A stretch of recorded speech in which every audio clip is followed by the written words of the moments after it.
हमीरपुर में एक कोचिंग देने वाले संस्थान के छात्र की पीजी में संदिग्ध परिस्थितियों में मौत हो गई है। जानकारी के अनुसार रात को खाना खाने को लेकर किसी बातचीत के बाद छात्र पीजी भवन की तीसरी मंजिल से गिर गया था और गिरने से छात्र काफी घायल हो गया। हालांकि छात्र को घायल अवस्था में मेडिकल कॉलेज लाया गया और वहां से पीजीआई रेफर कर दिया गया, लेकिन रास्ते में ही छात्र की मौत हो गई।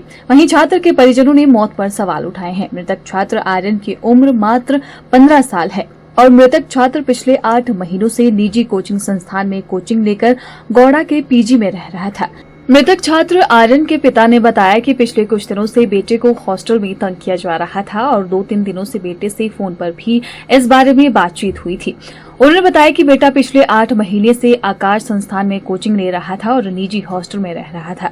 उन्होंने मांग की है कि इस मामले की छानबीन की जाए और दोषियों को सजा दी जाए। अपनी मम्मी को फोन किया 11:47 पर, ठीक है जी, 13 सेकंड बात हुई हमारी। उसके बाद कोई बात नहीं, इसका फोन बंद हो गया। और मैंने जो पीजी में एक लड़का है, यहाँ इनका वार्डन है, कौन है, मैंने उसको फोन किया तो उसने बोला कि मैं जाता हूँ, पर वो 3rd फ्लोर में 2 मिनट में पहुंच गया। उसने बोला कि बेटा है नहीं अंदर यहाँ पे।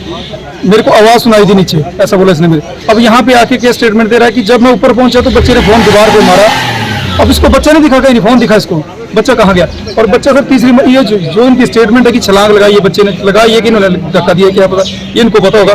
लेकिन बच्चे से कई सेकंड ब्लड तो निकलना था।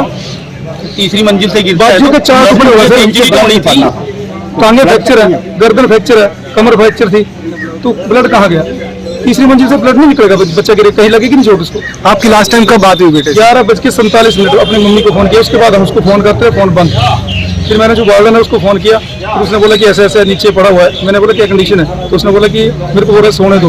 मैंने बोला उसको उठाओ और हॉस्पिटल लेके जाओ। हॉस्पिटल यही लेके आए हैं। उनके पति मेरे को 4 दिन से तंग कर रहे हैं, रिकॉर्डिंग मारते हैं मेरे को, 4 दिन से मेरे को मार रहे हैं, ऐसा बोला था उसने। ये तो इस चीज को एक्सेप्ट नहीं कर रहे हैं। तो मेरे पास रिकॉर्डिंग है। और जो लड़ाई है वो खाने के खातिर है। इसने ये इसको थोड़ा खाने का शौकीन था, इसने बोला उन्होंने कुछ, इन्होंने मारना शुरू कर दिया। और मेरे पास रिकॉर्डिंग भी उसकी खाने। सर ये पीजी कौन से औरत कौन से इंस्टीट्यूट है? देवभूमि पीजी है। देवभूमि पीजी है सर ये। और इसका कंफर्म करो सर, ये रजिस्टर्ड है ना है, ये चीज क्लियर होनी चाहिए। हाँ जी। और कभी ऐसा नहीं इनको पैसे टाइम से नहीं मिले, हर चीज जैसे बोलते थे वैसे पैसे मिलते। अभी सर आज उसने घर जाना था, अपनी मम्मी से उसकी बात हुई थी कि मैं आज घर आऊंगा। 2 दिन बाद उसका बर्थडे था। क्या वो पेरेंट्स को बता नहीं सकते कि आपके बच्चे ने ये चीज है? वक्त उन्होंने कोई चीज नहीं, बच्चे ने अपने पेरेंट्स को फोन करके किया कि मेरे को ये पहले भी पीटते हैं और आज भी इन्होंने मेरे को पीटा हुआ है। और कोई भी खाने के पीछे जो है सारी घटना घट रही है ये। और खाने के पीछे बच्चे ने बात कही कि आपका खाना सही नहीं है। वो रिकॉर्डिंग पड़ी है, उसके पापा के पास वो रिकॉर्डिंग है। और जो खाने के खाते जो उन्होंने ये बात कही तो फिर खाना सही दो, आप पैसे देते हैं हम लोग, तो उन्होंने उसको पीटना बहुत शुरू कर दिया। आफ्टर देन जो ये घटना घटी, उसके बाद उसके बच्चे के जैसे बच्चे के पिता ने ये बताया कि जो बात उन्होंने पहले एक्सेप्ट की कि जो पीजी का ओनर है उसने ये बात एक्सेप्ट की कि मैं तीसरी मंजिल से ग्राउंड फ्लोर में नीचे था कि मेरे को फोन की आवाज आई। जब उस बंदे को फोन की आवाज आ रही है उसके बाद सेकंड स्टेटमेंट उसकी आती है कि मैंने जो है ऊपर से उसकी छलांग लगाते हुए देखा। बंदे की 2 स्टेटमेंट आ रही है, जो पीजी का ऑनर है उसकी 2 स्टेटमेंट आ रही है। इट मीन कि जो भी घटना घटी है वो पीजी ऑनर के माध्यम से घटी है। और हम आज इस प्रकरण में पीजी ऑनर को जो पूर्ण रूप से जो सजा दिला के रहेंगे, अदरवाइज हम डेड बॉडी को यहाँ से लेकर नहीं जाएंगे जब तक उसको हमें न्याय नहीं मिलता, बच्चे के साथ न्याय नहीं होता तब तक हम उसको नहीं छोड़ेंगे। सर वो बच्चा 2 दिन से अपसेट था। तो यहाँ पे मेरा वार्डन है, काकू नाम है उसका, वैसे उसका नाम सुदाम हुसैन है, उसको काकू बोलते हैं।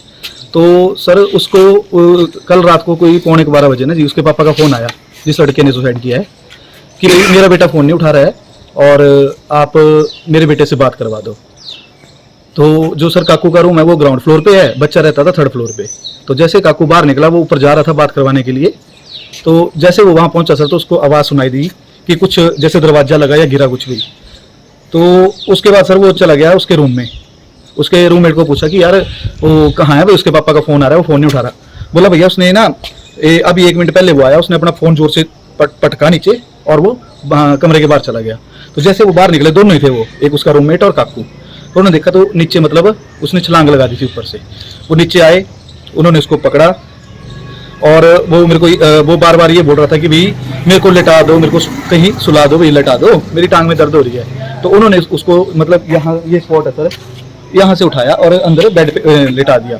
तो उसके काकू ने मेरे को जस्ट मतलब साथ में कॉल कर दिया कि भैया ऐसी ऐसी बात हो गई है, और मैंने अपने जो दूसरे केयर टेकर हैं उनसे 108 पे कॉल करवाई। तो जैसे ही एम्बुलेंस का वाले आए और एम्बुलेंस वालों ने बोला जी भाई अंदर गली में एम्बुलेंस नहीं आएगी, तो आप इसको ऐसा करो कि बाहर तक ले आओ, बस स्टैंड तक। तो सर जैसे ही मतलब उन्होंने स्कूटी पे बिठाया उसको, एक ने चलाई, एक ने पीछे बैठा होता, स्कूटी पे बिठाया, और अभी हम आधे रास्ते में पहुंचे थे तब तक एम्बुलेंस, क्योंकि मैं बस स्टैंड के पास खड़ा था, हमने एम्बुलेंस वाले को बोला कि यार गाड़ियां भी जाती हैं अंदर, आप एम्बुलेंस क्यों नहीं जाएगी, मुड़ जाएगी। तो एम्बुलेंस वाले को हमने अंदर भेजा, तो वहां से मतलब उन्होंने एम्बुलेंस में बिठाया, फिर हम उसको हॉस्पिटल लेके, वहां सारा ट्रीटमेंट हुआ। सर तंग नहीं कर रहे थे, तंग इन द सेंस कि जैसे उसका क्या था कि 2-3 दिन से ना वो थोड़ा अपसेट सा था। 2-3 दिन पहले भी उसने एक बार कोशिश की कि रेलिंग है यहाँ पे ना ऊपर 3rd फ्लोर पे, तो रेलिंग में उसने क्या किया कि वो एक टांग उसकी बाहर थी, एक अंदर थी। तो जो वार्डन है काकू पानी भरने के लिए ऊपर गया, टंकियां ऊपर है हमारे 4th फ्लोर पे, तो उसने उसको नॉर्मली ये बोला कि बेटा देख हमारी जिम्मेवारी है, तो हमारे पास रह रहा है, तो ये गलत चीज है, अभी तेरे को क्या दिक्कत परेशानी है तो बता। और उसने उसको मतलब नॉर्मली ऐसा बोला कि ये मत कर कि हमारी तेरे घर वाले को कल को कुछ हो जाता है तो तेरे घर वाले जिम्मेवार तो हम है, घर वालों को तो जवाब हमें देना पड़ेगा। उसने बोला ठीक है चाचू भाई, उसको चाचू बोलता था क्योंकि उसके घर के पास से ही है वहीं से, तो बोला जी भाई ठीक है चाचू अब नहीं मैं करूंगा। उससे एक आधे दिन बाद उसने दोबारा क्या किया सर कि वो अपने कमरे में जैसे उसने देखा कि काकू ऊपर आ रहा है, वो वैसे बाहर खड़े हुए थे कि ये भी दोबारा हमें बोलेगा। उसने क्या किया, अपने कमरे में कुंडी लगाई, पीछे वाली खिड़की से निकला और पीछे वाली खिड़की से निकल के दूसरे कमरे में घुस गया। तो 1-2 दिन से वो ऐसी हरकतें कर रहा था सर। तो इस चीज़ में अब वो घर वालों से उसकी मतलब थोड़ा वो बोल रहा था अपने उससे रूममेट से भी कि मेरे घर वालों ने मेरे को, पापा ने डांटा है, पापा ने उसके बोला कि ड्रिंक की हुई थी तो पापा ने वही मेरे को डांटा है। सर यहाँ पे 15 कमरे हैं जी और 28 बच्चे रह रहे हैं।